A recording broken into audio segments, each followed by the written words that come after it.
Assalamualaikum warahmatullahi wabarakatuh. Saya Aulia Febrianti, NPM 181000321 kelas C, ingin mempresentasikan mengenai rangkuman dari ketiga buku yang saya ambil, yaitu Kapitas Selekta Perbandingan Hukum oleh Prof. Dr. Sunarjati Hartono SH, Perbandingan Hukum Perdata oleh R. Suroso SH, dan Perbandingan Hukum Perdata atau Kooperatif Civil Law oleh Dr. Haji Salim HS SH MS. Presentasi ini ditujukan untuk memenuhi tugas mata kuliah Perbandingan Hukum Perdata yang dibimbing oleh Ibu Tuti Rastuti SHMH. Pembahasan yang pertama adalah mengenai apa yang dimaksud perbandingan hukum perdata. Yang kedua, apa kegunaan dan manfaat mempelajari perbandingan hukum perdata. Yang ketiga, apakah perbandingan hukum perdata itu ilmu atau metode. Yang keempat, apakah ruang lingkup perbandingan hukum perdata? Dan yang terakhir, bagaimana perbedaan antara sistem Anglo-Saxon, sistem Eropa kontinental, dan hukum Islam terkait hukum kontrak dan hukum ekonomi. Apa yang dimaksud perbandingan hukum perdata? Pertama-tama kita lihat di buku Dr. Hasalim. Di sini, perbandingan hukum perdata merupakan metode atau cara untuk mengetahui perbedaan dan persamaan dari ketentuan-ketentuan hukum perdata yang berlaku di dalam suatu negara antara sistem hukum perdata antar negara atau state yang satu dengan yang lainnya. Perbandingan hukum perdata atau disebut juga dengan Comparison of Civil Law System dalam bahasa Inggris, Vergelijken Burgerlijk dari Belanda, atau Vergelijk and den Zivilrecht dari Jerman. Dalam berbagai literatur nasional maupun internasional tidak ditemukan pengertian perbandingan hukum perdata, tetapi yang ada adalah pengertian tentang hukum komparatif atau comparative law. Michael Bogdan, pengertian hukum komparatif mencakup membandingkan sistem-sistem hukum yang berbeda-beda dengan tujuan menegaskan persamaan dan perbedaan masing-masing, bekerja dengan menggunakan persamaan dan perbedaan yang telah ditegaskan itu. Lalu, dilihat dari buku R. Suroso, ia mengatakan bahwa perbandingan hukum adalah ilmu pengetahuan yang usianya masih relatif muda. Perbandingan hukum menjadi lebih diperlukan karena dengan perbandingan hukum dapat diketahui jiwa serta pandangan hidup bangsa lain termasuk hukumnya, dan dengan saling mengetahui hukumnya, sengketa dan kesalahpahaman dapat dihindari, bahkan dapat untuk mencapai perdamaian dunia. Lalu kita lihat di buku Sunarjati Hartono, ia mengatakan bahwa perbandingan hukum adalah suatu metode penyelidikan, bukan suatu cabang ilmu hukum sebagaimana seringkali menjadi ungkapan sementara orang. Metode yang dipakai untuk membandingkan salah satu lembaga hukum atau legal institution dari istilah hukum yang satu dengan lembaga hukum yang kurang lebih sama dari sistem hukum yang lain. Dengan membandingkan, maka kita dapat menemukan unsur-unsur persamaan, tetapi juga unsur perbedaan dari kedua sistem hukum itu. Perbandingan hukum itu dapat dilakukan baik di bidang hukum perdata maupun hukum publik. Bahkan dapat pula dilakukan dengan membanding-bandingkan suatu lembaga hukum di masa yang lampau dengan sifat atau corak lembaga hukum yang sama di masa sekarang. Pembahasan yang selanjutnya mengenai apa kegunaan dan manfaat mempelajari perbandingan hukum perdata. Dilihat dari buku Dr. Hasalim ini mengatakan manfaat mempelajari perbandingan hukum perdata dapat dibedakan menjadi dua macam. Yang pertama, manfaat teoritis, meliputi yang pertama penting dalam kerangka pengembangan mata kuliah perbandingan hukum perdata itu sendiri. Yang kedua, penting dalam kerangka proses pembelajaran dalam mata kuliah perbandingan hukum perdata. Karena selama ini proses dalam mata kuliah perbandingan hukum perdata ini hanya membandingkan sistem hukum yang berlaku di Indonesia saja, seperti perbandingan antar hukum perdata dengan hukum Islam dan hukum adat. Yang ketiga, penting dalam menganalisis perbedaan dan persamaan hukum kontrak dan hukum perkawinan yang berlaku di negara lain.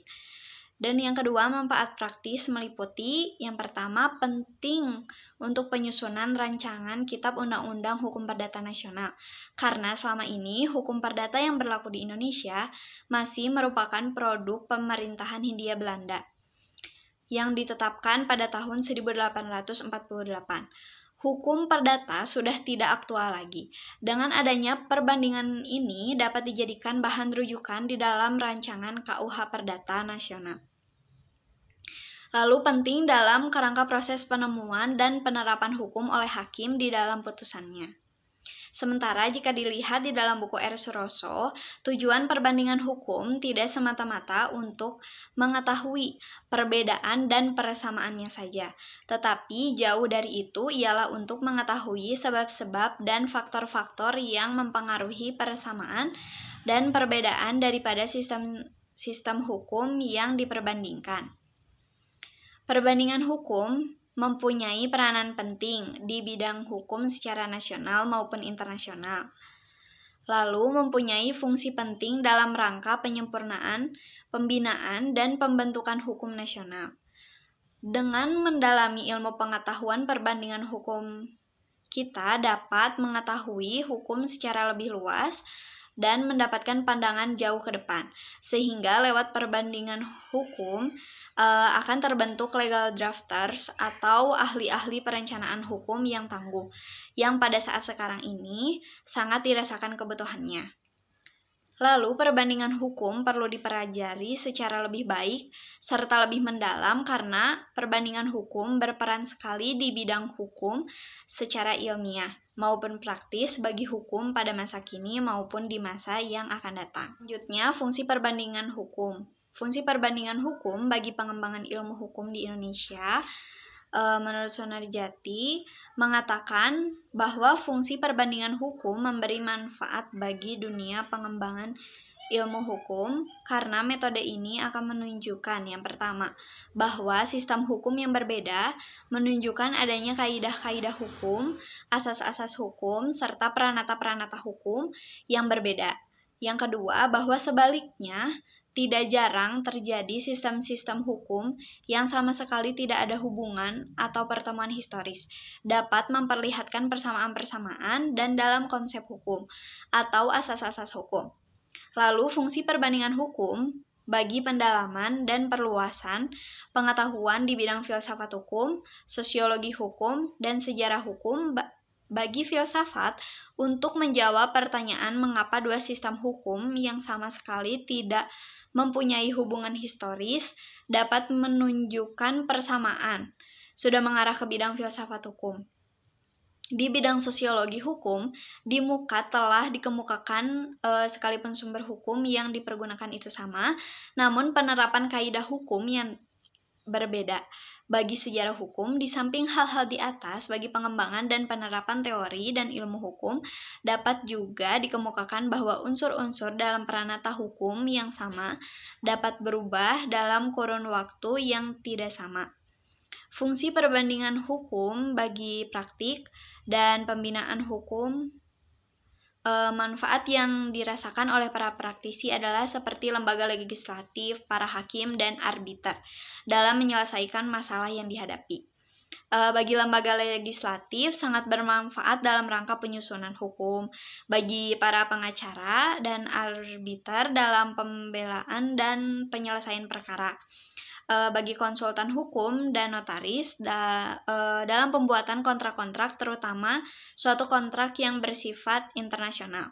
Fungsi perbandingan hukum bagi perencanaan dan hukum atau legal planning. Untuk mewujudkan peraturan-peraturan hukum ini hanya perbandingan hukum yang dapat menyiapkannya, karena dengan perbandingan hukum kita mengetahui melalui pengalaman-pengalaman di negara lain. Lalu fungsi perbandingan hukum bagi pendidikan di Fakultas Hukum diperuntukkan karena perbandingan hukum memberi pelajaran pada mahasiswa bahwa setiap masalah hukum terbuka lebih dari satu cara untuk mengatasinya. Penyajian serta pembahasan mata kuliah dengan cara perbandingan hukum akan membuat kuliah lebih hidup dan menarik. Kegunaan menurut Prof. Tahir Tungani, mengatakan dari berbagai pandangan telah menunjukkan bahwa perbandingan hukum sudah layak dianggap sebagai ilmu hukum. Antara lain mengatakan bahwa perbandingan hukum tidak lain daripada suatu nama untuk ilmu hukum. Tetapi akan tidak tepat apabila perbandingan hukum hanya dipelajari untuk kepentingan ilmu atau for the sake of science saja. Kegunaan yang praktis, unifikasi hukum, kegunaan perbandingan hukum itu dikaitkan dengan usaha-usaha unifikasi hukum, baik unifikasi dan kodifikasi nasional maupun regional dan internasional. Harmonisasi hukum, perbaharuan hukum, kita dapat memperdalam hukum kita sendiri, kita dapat meneliti secara objektif kelebihan dan kekurangan hukum kita sendiri, sehingga kita melihat kemungkinan-kemungkinan pengaturan problema-problema sosial. Penentuan asas-asas umum dari hukum berguna pula bagi hakim dan pengadilan-pengadilan internasional dalam usahanya untuk menentukan the general principle of law, yang merupakan sumber penting dari hukum publik internasional. Lalu selanjutnya, ilmu pembantu hukum perdata internasional, karena hukum perdata internasional hanya dapat bekerja dengan baik apabila disertai dan dibantu oleh perbandingan hukum. Maka perbandingan hukum merupakan ilmu pembantu daripada hukum perdata internasional. Lalu pendidikan yuridis dalam hubungan internasional. Misalnya pembuat traktat-traktat diperlukan tanpa pengetahuan ini dihadapi banyak kesulitan. Di sini diperlukan pendidikan penasehat yuridis dalam lembaga perdagangan internasional dan pada kedutaan-kedutaan. Sementara dalam buku Sunarjati Hartono, manfaat membandingkan hukum karena setiap tindakan manusia disebabkan oleh adanya suatu kebutuhan. Kebutuhan ini dapat bersifat material, finansial, dan kebutuhan jasmani, tetapi juga kebutuhan rohani. Demikian pula jika membandingkan hukum disebabkan oleh adanya suatu kebutuhan atau lebih. Kebutuhan dapat dibedakan dalam, yang pertama, kebutuhan-kebutuhan ilmiah, dan yang kedua, kebutuhan-kebutuhan praktis. Dengan mempelajari perbandingan hukum, maka kita akan mengetahui tentang hukum asing dan dapat mengetahui pengetahuan tentang hukum, dan lembaga-lembaganya akan makin dalam dan luas. Fungsi lain membandingkan hukum yaitu sebagai berikut. Yang pertama, membantu pembentukan hukum nasional dalam arti seluas-luasnya. Seperti yang kita ketahui, hukum positif kita merupakan warisan dari zaman kolonial. Karena itu, perlu dibentuknya hukum nasional dalam waktu sesingkat-singkatnya. Suatu hukum nasional yang sesuai dengan kepribadian kita dan sesuai dengan kebutuhan-kebutuhan masyarakat sekarang dan yang akan datang. Yang kedua, perbandingan hukum dapat pula menghindari persengketaan dan salah paham internasional. Pergaulan antar manusia dengan manusia, antar bangsa dengan bangsa, semakin hari semakin pesat. Tidak ada bangsa atau negara yang akan dapat berdiri sendiri. Maka dari itu, kita memerlukan kerjasama, karena pergaulan internasional ini makin lama makin luas dengan adanya spesialisasi yang menimbulkan interdependensi. Untuk menghindari kesalahpahaman, maka kita perlu mempelajari sistem hukum dari negara-negara lain. Dalam mempelajari perbandingan hukum, kita tidak semata-mata ingin mengetahui perbandingan itu, tetapi yang penting adalah untuk mengetahui sebab-sebab adanya perbedaan-perbedaan tersebut. Untuk itu, kita perlu mengetahui latar belakang dari peraturan hukum yang kita jumpai. Kita juga akan melihat adanya persamaan-persamaan mengenai berbagai hal dalam sistem hukum yang lain, karena rasa hukum dan keadilan mengenai hal-hal itu di mana-mana sama. Selanjutnya, kita akan membahas mengenai apakah perbandingan hukum itu sebagai ilmu atau metode. Dalam buku Dr. Hasalim, mengatakan bahwa perbandingan hukum perdata merupakan metode, seperti yang sudah dipaparkan dalam definisi perbandingan hukum perdata itu sendiri, yakni metode untuk mengetahui perbedaan dan persamaan dari ketentuan-ketentuan hukum perdata yang berlaku di dalam suatu negara. Lalu, sementara dalam buku R. Suroso ada dua pendapat, perbandingan hukum sebagai metode dan perbandingan hukum sebagai ilmu dan metode. Perbandingan hukum sebagai metode, menurut Dr. Sunarjati Hartono SH, menyebutkan perbandingan hukum merupakan suatu metode penyelidikan dan bukan suatu cabang ilmu sebagaimana seringkali menjadi anggapan sementara orang. Pendapat ini sama dengan pendapat Prof. Guterich. Metode yang dipakai adalah membanding-bandingkan salah satu lembaga hukum dari sistem hukum yang satu dengan lembaga hukum yang lain, yang kurang lebih mempunyai kesamaan. Prof. Guterich dalam buku Comparative of Law yang dipublikasikan pada tahun 1946 mengemukakan bahwa perbandingan hukum tidak lain daripada suatu metode, yakni metode perbandingan yang dapat digunakan dalam semua cabang ilmu hukum. Di samping sebagai metode perbandingan, perbandingan hukum juga dapat dipandang sebagai metode pendidikan, karena melalui perbandingan hukum, kita dapat dengan mudah menjelaskan kepada mahasiswa yang pertama, mengapa berbagai macam sistem hukum masih juga atau mungkin menunjukkan persamaan-persamaan dan hal-hal yang mungkin menyebabkan persamaan dan atau perbedaan dalam dua sistem hukum yang berlainan. Lalu, bahwa di dalam sistem hukum yang sama pun akan dapat dikemukakan perbedaan-perbedaan setempat. Lalu, bahwa suatu sistem hukum tidak selamanya menunjukkan ciri-ciri yang sama. Akan tetapi, mungkin saja mengalami perubahan fundamental dari masa ke masa. Lalu, bahwa cara untuk menyelesaikan masalah hukum yang sama dan bermacam-macam, sehingga di dalam hukum tidak berlaku dalil satu jawaban untuk satu masalah. Selanjutnya, bahwa tidak mungkin orang dapat menyusun suatu sistem hukum yang sempurna yang akan berlaku untuk selama-lamanya, dan lain-lain. Selanjutnya, perbandingan hukum sebagai metode dan sebagai ilmu. Ada dua pendapat. Yang satu menganggap perbandingan hukum sebagai metode penelitian belaka, yaitu Prof. Guterich dan kebanyakan sarjana hukum Anglo-Saxon. Lalu selanjutnya, perbandingan hukum sebagai metode dan sebagai ilmu. Ada dua pendapat. Yang satu menganggap perbandingan hukum sebagai metode penelitian belaka, menurut Prof. Guterich dan kebanyakan sarjana hukum Anglo-Amerika. Sedangkan yang lain berpendapat bahwa perbandingan hukum itu sebagai ilmu yang mandiri. Menurut Sunarjati, berdasarkan pengalamannya mengatakan bahwa perbandingan hukum itu memang ada, terutama sebagai metode penelitian yang dapat digunakan untuk tujuan praktis, tetapi juga untuk pengembangan ilmu hukum secara teoritis. Lalu selanjutnya menurut Sudirjono Sukanto, berpendapat bahwa perbandingan hukum merupakan metode dan ilmu.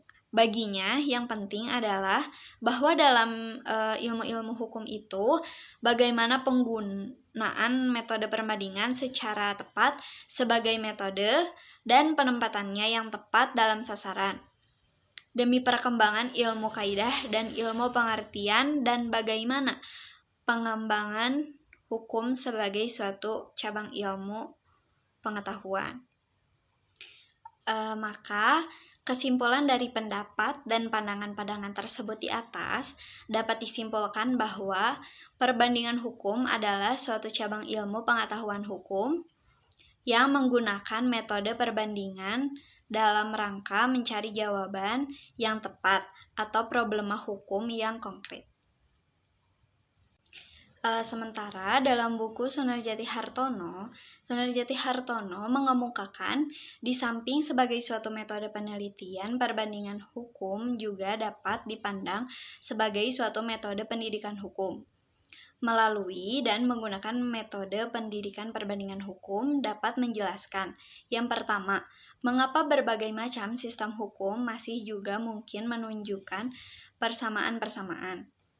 Lalu, hal-hal apa yang mungkin menyebabkan persamaan dan atau perbedaan dalam dua sistem hukum yang berlainan? Yang ketiga, bahwa di dalam sistem hukum yang sama pun akan dapat ditemukan perbedaan-perbedaan setempat. Lalu, bahwa suatu sistem hukum tidak selamanya menunjukkan ciri-ciri yang sama. Akan tetapi, mungkin saja mengalami perubahan fundamental dari masa ke masa. Selanjutnya, bahwa cara untuk menyelesaikan suatu masalah hukum yang sama ada bermacam-macam, sehingga di dalam hukum tidak berlaku dalil satu jawaban untuk satu masalah atau pertanyaan. Lalu, bahwa tidak mungkin orang menyusun suatu sistem hukum yang sempurna, yang akan berlaku untuk selama-lamanya, dan lain-lain. Selanjutnya, membahas mengenai ruang lingkup perbandingan hukum perdata. Dalam buku Dr. Hasalim, ruang lingkup kajian perbandingan hukum perdata dibagi menjadi dua macam.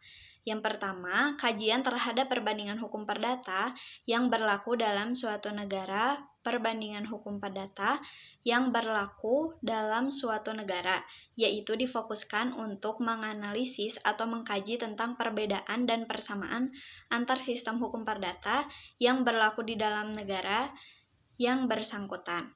Lalu yang kedua, kajian terhadap perbandingan hukum perdata yang berlaku antara negara yang satu dengan negara yang lainnya. Perbandingan hukum perdata yang berlaku antara negara yang satu dengan negara yang lain yaitu difokuskan untuk menganalisis atau mengkaji tentang perbandingan dan persamaan antar sistem hukum perdata di negara yang lainnya. Dalam buku Eros Rosso, pengertian daripada perbandingan hukum perdata yang mencakup segala segi perbandingan hukum perdata. Misalnya, yang pertama, apakah perbandingan hukum itu? Yang kedua, apakah tujuan perbandingan hukum perdata itu? Dan sebagainya.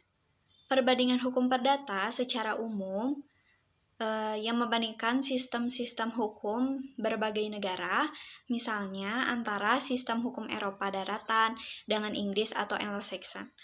Lalu perbandingan hukum perdata khusus yang membandingkan lembaga-lembaga hukum negara yang satu dengan negara yang lain, atau di dalam suatu negara.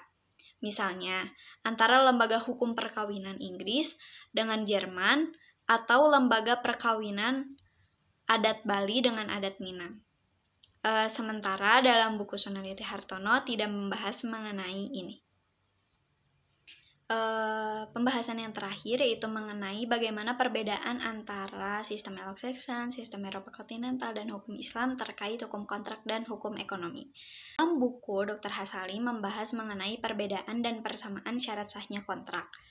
Apabila dibandingkan syarat yang pertama, over and acceptance, maka syarat ini hanya diatur dan dikenal dalam sistem hukum Amerika, Inggris, dan Rusia. Sedangkan dalam hukum Indonesia tidak dimulai dengan penawaran dan penerimaan, tapi langsung pada kesepakatan para pihak. Jadi tidak dilihat pada tahapan prakontraktual. Sementara itu, syarat sahnya kontrak yang sama antara hukum Amerika, Inggris, dan Indonesia yakni adanya 1. Meeting of mind atau kesepakatan, 2. Competent parties atau kecakapan, 3. Consideration atau certainly atau prestasi. Persamaan syarat sahnya kontrak antara hukum Amerika dan Inggris yakni adanya 1. Over and acceptance, 2. Certainly atau prestasi, 3. Capacity, 4. Consideration. Sementara itu, yang berbeda antara hukum Amerika dan Inggris yaitu dalam hukum Amerika mengenal legal subject matter, dan hukum Inggris mengenal 1. Intention to create legal relation, yang kedua formalities. Dan apabila dibandingkan antara syarat sahnya kontrak antara hukum Amerika dengan hukum Indonesia, maka syarat yang sama yakni 1. Meeting of minds, kesepakatan, consideration, prestasi, competent parties, kecakapan, dan legal subject matter atau kausa yang halal. Syarat sahnya kontrak berbeda kontrak antara hukum Amerika dengan Indonesia yaitu over and acceptance. Dalam hukum Indonesia tidak dicantumkan syarat over and acceptance, tetapi yang dilihat pada saat terjadi kesepakatan para pihak. Perbedaan antara syarat sahnya kontrak antara hukum Indonesia dengan Rusia yaitu cukup banyak karena dalam hukum Indonesia tidak mengenal over, acceptance, conformance with the requisite side form. Yang keempat, other requirements of contract formation. Lalu, perbedaan dan persamaan tentang berakhirnya kontrak. Perbedaan antara syarat sahnya kontrak antara hukum Indonesia dengan Rusia yaitu cukup banyak karena di dalam hukum Indonesia tidak mengenal 1/2, 2 acceptance, ketiga conformance with the required form, yang keempat other requirement of contract formation. Lalu, perbedaan dan persamaan tentang berakhirnya kontrak. Dalam hukum Amerika ada 2 alasan, yaitu termination and discharge. Dalam hukum Inggris disebut discharging of contract, dalam hukum Rusia disebut termination, dan dalam hukum Indonesia disebutnya berakhirnya kontrak. Lalu berakhirnya kontrak, Amerika complete performs, rescission of the contract, substitute contract, accord and satisfaction, novation and account stated, avoidance of duties in avoidable contract, illegality, bankruptcy, rejection of proper tender, occurrence of a condition subsequent, breach by the other party, impracticability and frustration of purpose, failure of consideration. Yang Inggris, discharging by the performs, discharging by agreement, discharging by frustration, discharging by breach.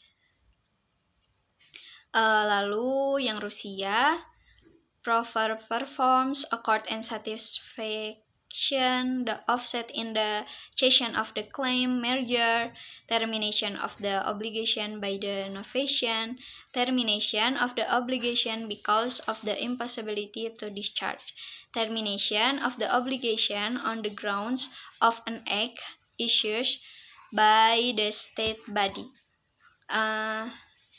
termination of the obligation with the citizen deed, termination of the obligation with the legal entity. Lalu yang terakhir yaitu Indonesia, pembayaran, konsignasi, novasi, kompensasi, confusio, pembebasan utang, musnahnya barang terutang, kebatalan atau pembatalan, berlaku syarat batal, dan daluarsa. Sementara dalam buku R. Suroso dan Sunaryati Hartono tidak membahas mengenai ini. Sekian presentasi dari saya, maaf bila ada kesalahan kata. Wassalamualaikum warahmatullahi wabarakatuh.